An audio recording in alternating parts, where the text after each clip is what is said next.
शांता मावशी, आधी किचन मधून बाहेर या बरं. हे काय आहे? मी ब्रेकफास्टला हे खाते. नाही, सॉरी काय म्हणताय तुम्ही? मग तुम्ही कुठे होतात जेव्हा किचन मध्ये माझा ब्रेकफास्ट बनत होता? नव्या मुली.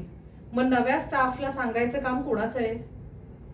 तुम्हाला घरातल्या प्रत्येकाचा डाएट चार्ट मी किचन मध्ये लावून दिलाय, बरोबर आहे? आम्ही सगळे डायटिशियनला फॉलो करतो, हे तुम्हाला माहिती नाही का? डिस्कस्टिंग. सगळे युजलेस आहेत, नुसते काहीही कामाचे नाही आहेत. मग त्या नव्या स्टाफला सांगायचं काम कोणाचं आहे? तुमचं आहे ना? मग आता हे इतकं ऑइली खाऊन मी ऑफिसला जाणार? कमाल आहे तुमची.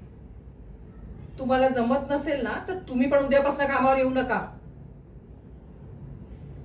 आता हे परत बनवू नका. आता माझ्याकडे वेळ नाहीये, मी ऑलरेडी लेट झाली आहे. ड्रायव्हरला सांगा गाडी काढायला ताबडतोब. मला उशीर होतोय ऑफिसला जायला. तिथून मला क्लबला जायचंय. आता माझं जेवणाचं काय ते मी बघीन आता. प्लीज आता तुम्ही निघा माझ्या समोरून.